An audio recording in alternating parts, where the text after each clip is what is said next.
Hello everyone, welcome to success with Rai academy.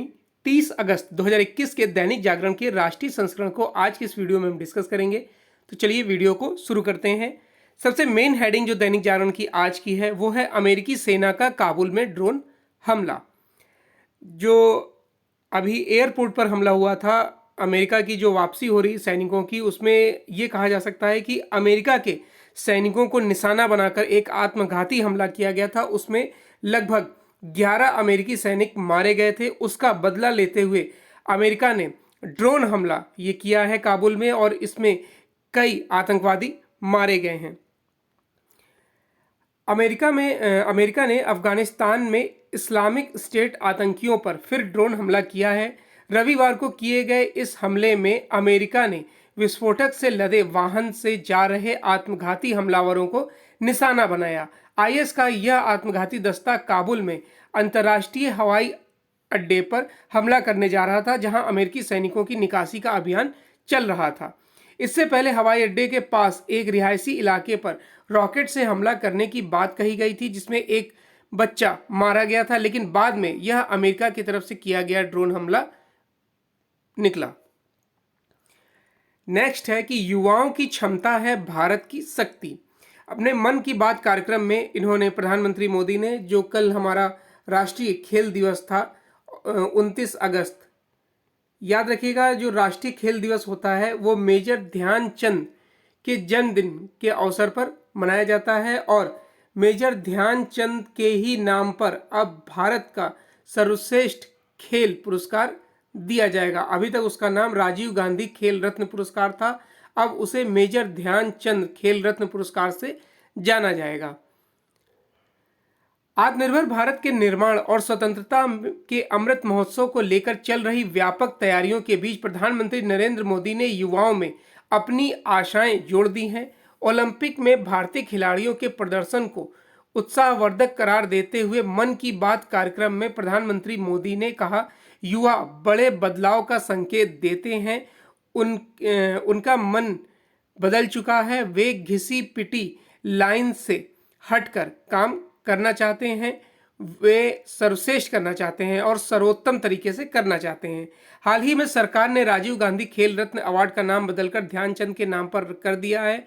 रविवार को मन की बात कार्यक्रम में मोदी ने ध्यानचंद से ही शुरुआत की और उनकी जयंती पर उनको नमन करते हुए कहा कि ओलंपिक में जितने भी मेडल मिल जाएं, अगर हॉकी में ना मिले तो कसक रह जाती है। इस बार खिलाड़ियों ने हॉकी में भी पदक जीता है। नेक्स्ट न्यूज पर आते हैं। नेक्स्ट न्यूज है, अफगानिस्तान से अमेरिकी सैनिकों की वापसी शुरू, 20 साल का मिशन पूरा। 20 साल तक अफगानिस्तान में अपनी मजबूत मौजूदगी दर्ज कराने के बाद अमेरिकी सेना ने अब पूरी तरह से वापसी शुरू कर दी है। तालिबान ने कहा है कि वह काबुल हवाई अड्डे को अपने नियंत्रण में लेने के लिए तैयार है। अफगानिस्तान से विदेशी नागरिकों और अफगान सहयोगियों को निकालने का अभियान अब लगभग पूरा हो गया है। अमेरिकी सेना की वापसी शुरू होने के दौरान 1000 नागरिक हवाई अड्डे पर हैं, जिनकी निकासी शेष है। एयरपोर्ट पर तैनात एक अधिकारी ने बताया कि हम यह सुनिश्चित करना चाहते हैं कि सभी विदेशी नागरिकों के यहां से निकलते ही हम अपने सैनिकों की पूरी तरह से वापसी शुरू कर देंगे। इस तरह से 2001 में शुरू हुआ मिशन पूरा हो जाएगा। पिछले 2 सप्ताह के दौरान अमेरिका और सहयोगी देशों ने अफगानिस्तान से 1,13,000 से ज़्यादा लोगों को निकालने का कार्य किया है। इसके बाद भी हजारों ऐसे अफगान सहयोगी हैं जो अभी भी देश छोड़ने का इंतजार कर रहे हैं। नेक्स्ट न्यूज़ है, अफगानिस्तान में सरकार गठन को लेकर तालिबान नेताओं के बीच मंथन शुरू। अफगानिस्तान में तालिबान ने समावेशी कार्यवाहक सरकार के गठन को लेकर मंथन शुरू कर दिया है। इसमें क्षेत्रीय ताकतवर नेताओं को भी शामिल किए जाने पर विचार किया जा रहा है। पाकिस्तानी मीडिया के अनुसार तालिबान शुरा के एक सदस्य ने बताया कि अफगानिस्तान में जल्द ही कार्यवाहक सरकार का गठन किया जाएगा। इसमें तालिबान कमांडरों के साथ ही देश के जातीय और आदिवासी पृष्ठभूमि वाले नेताओं को भी शामिल किया जाएगा। तालिबान शुरा के सदस्य ने बताया कि ऐसे 1 दर्जन नामों पर विचार किया जा रहा है, जिन्हें शीर्ष सरकारी पदों पर नियुक्त किया गया है। सरकार गठन की प्रक्रिया में तेजी लाई जा रही है। तालिबान के सह संस्थापक मुल्ला अब्दुल गनी बरादर अफगानिस्तान को राजधानी काबुल में पहले से ही मौजूद है। तालिबान ने सेना प्रमुख मुल्ला महमूद याकूब परामर्श करने के लिए कंधार से काबुल के लिए रवाना हो चुके हैं। नेक्स्ट न्यूज़ है आर्टिकल पेज से, एडिटोरियल पेज से, और पहला आर्टिकल है हमारा आस्था की शक्ति से उपजा प्रतिरोध। और यह आर्टिकल लिखा है उत्तर प्रदेश विधानसभा के अध्यक्ष हृदय नारायण दीक्षित द्वारा। इस आर्टिकल में जो आस्था से जुड़े मंदिर हैं उनको किस तरीके से विकसित किया जाए, उस पर किस तरीके से पहले आक्रमण हुए, आप कह सकते हैं कि गैर हिंदू शासकों ने आक्रमण किया, उन्हें ध्वस्त किया, लेकिन फिर भी वे मंदिर का अस्तित्व नहीं मिटा पाए, तो इस पर केंद्रित है ये आर्टिकल। हालांकि इस आर्टिकल में ऐसा कुछ खास नहीं है जो हमारे लिए एग्जाम के पॉइंट ऑफ व्यू से इम्पोर्टेंट हो, फिर भी इसे देख लेते हैं। भारतीय चिंतन में सत्य के प्रति प्रगाढ़ आस्था है। सत्य मिला तो आस्था हुई तो सत्य की उपलब्धि हुई। प्रधानमंत्री नरेंद्र मोदी ने सोमनाथ मंदिर को लेकर यथार्थ ही कहा कि सत्य को असत्य से नहीं हराया जा सकता है, आस्था को आतंक से नहीं कुचला जा सकता। सोमनाथ मंदिर को कितनी ही बार तोड़ा गया, उसका अस्तित्व मिटाने की तमाम कोशिशें हुई, लेकिन उसे जितनी बार गिराया गया वह उतनी ही बार उठ खड़ा हुआ। इसलिए सोमनाथ मंदिर भारत ही नहीं पूरे विश्व के लिए एक विश्वास है और एक आश्वासन भी। प्रधानमंत्री ने यह भी कहा कि तोड़ने वाली शक्तियों की सोच आतंक के बलबूते साम्राज्य खड़ा करने वाली है। वह किसी कालखंड में कुछ समय के लिए भले हावी हो जाए, परंतु उसका अस्तित्व स्थायी नहीं रहा। वहीं भारत की आस्था विश्व मानवता का लोक मंगल है। अलगाववादी आतंकी शक्तियां भारत में भी सक्रिय रही हैं, लेकिन भारत के लोगों ने अपनी संस्कृति, पौरुष व पराक्रम से उनका लगातार सामना किया है। चीनी यात्री ह्वेन-सांग 7वीं शताब्दी में भारत आया। उनके विवरण के अनुसार उत्तरी भारत में पंजाब था, कश्मीर था और पूर्वी अफगानिस्तान था। उत्तरी भारत में काबुल और जलालाबाद भी था। Doctor B.R. अम्बेडकर ने पाकिस्तान और पार्टीशन ऑफ इंडिया में लिखा है कि ह्वेन-सांग के आने तक पंजाब और अफगानिस्तान के लोग अपनी आस्था के अनुसार वैदिक या बौद्ध धर्मानुयायी थे। इसके बाद भारत में पहला मुस्लिम आक्रमण 1711 ईस्वी में मोहम्मद बिन कासिम ने किया। फिर गजनी ने लगातार आक्रमण किया। गजनी की मृत्यु 1030 में हुई थी। 30 साल की अल्पावधि में उसने भारत पर 17 बार हमले किए। सोमनाथ मंदिर को विध्वंस और लूटपाट का पाप गजनी ने ही किया था। इसके बाद मोहम्मद गोरी का आक्रमण हुआ, फिर चंगेज खान ने हमला किया। वर्ष 1526 में बाबर ने भारत पर धावा बोला। इसके बाद नादिर शाह और अहमद शाह अब्दाली ने आक्रमण किया। डॉक्टर अंबेडकर ने लिखा कि इन आक्रांताओं का उद्देश्य लूटपाट करना ही नहीं था, उनका उद्देश्य हिंदुओं को इस्लाम में परिवर्तित करना था। गजनी के इतिहासकार उत्बी ने लिखा है कि उसने मूर्ति और मंदिर तोड़ी, मूर्ति पूजकों को मारा। गौरी ने भी वही किया। उसके इतिहासकार हसन निजामी ने लिखा कि गौरी ने बड़े पैमाने पर मूर्ति पूजकों की हत्या की। तैमूर के हमलों का भी यही मकसद था। वहीं मुगल औरंगजेब भारत का शासक होने के बाद मूर्ति भंजक था, हिंदू विरोधी और अत्याचारी था, मंदिर उपासक था, उपासना स्थल थे और शिक्षा और शोध के केंद्र थे, आस्था के शिखर थे। जन कल्याण के तमाम प्रकल्प मंदिरों द्वारा संचालित थे। वे मूर्तिपूर्ण स्थापत्य की अभिव्यक्ति थे। तालिबान ने बामियान में बुद्ध की भव्य मूर्तियां तोड़ी थीं। तब तालिबान मुखिया मुल्ला उमर ने कहा था कि असली इबादत सिर्फ अल्लाह की है, इसलिए गैर इस्लामी इबादतगाहों को तोड़ना ही चाहिए। सत्य और संस्कृति के प्रति आस्था से भारत की अंतर्राष्ट्रीय प्रतिष्ठा है। आज श्री कृष्ण जन्माष्टमी है। श्री कृष्ण भारत के मन का अखंड विश्वास है, लोक आस्था है।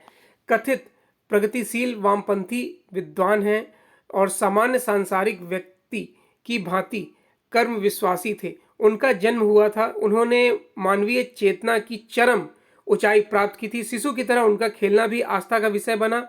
तरुण हुए तो उनका नृत्य महारास कहलाया और प्रौढ़ हुए तब गीता दर्शन का ज्ञान हुआ।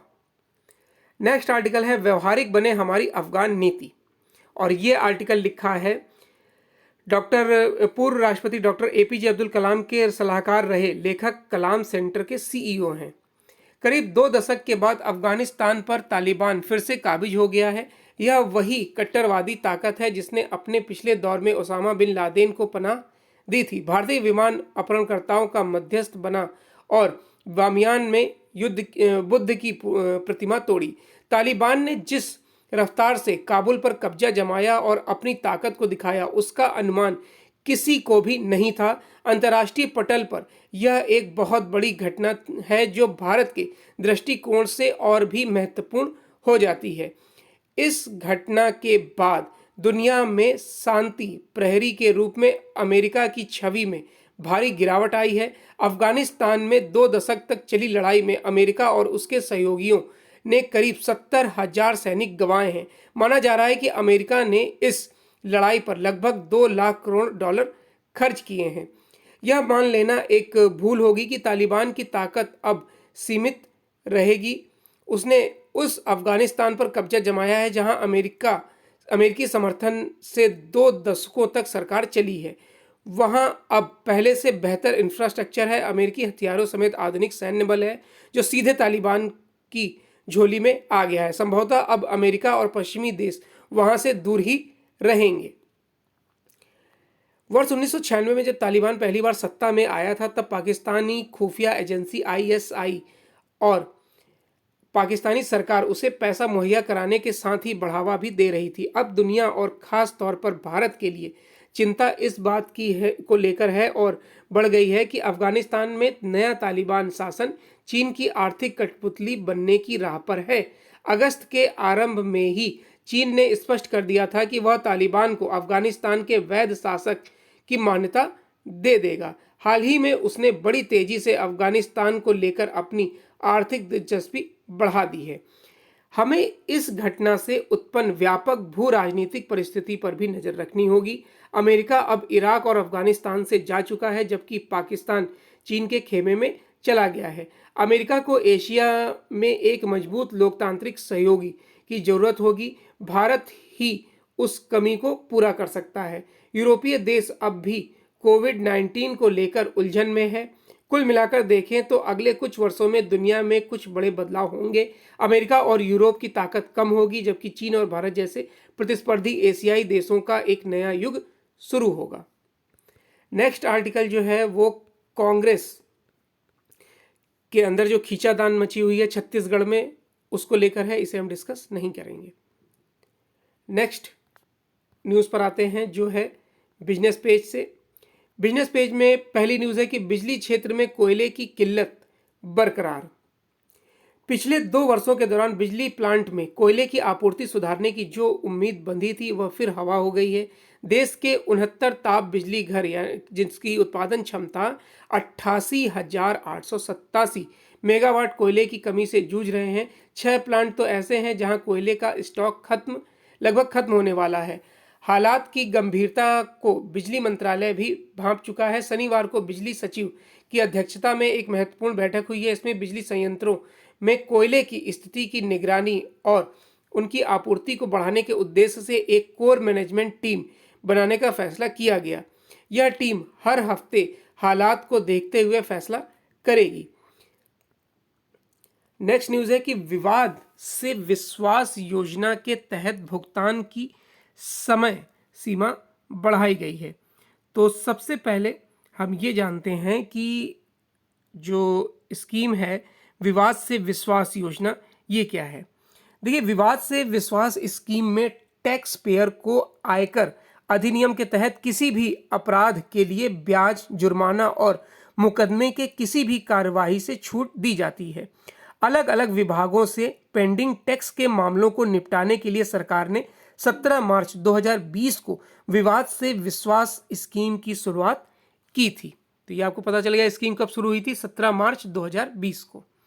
केंद्रीय प्रत्यक्ष कर बोर्ड यानी सीबीडीटी ने करदाताओं को फॉर्म 3 जारी करने और उसे संशोधित करने में आने वाली दिक्कतों को ध्यान में रखते हुए विवाद से विश्वास योजना के तहत भुगतान की अंतिम तिथि बढ़ाकर 30 सितंबर कर दी है। भुगतान करते समय किसी तरह का कोई अतिरिक्त शुल्क नहीं देना होगा। विवाद से विश्वास योजना के तहत भुगतान से पूर्व फॉर्म 3 को भरना आवश्यक होता है।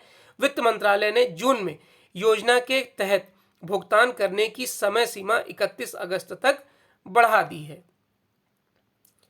नेक्स्ट न्यूज पर आते हैं, जो है स्पोर्ट्स पेज से।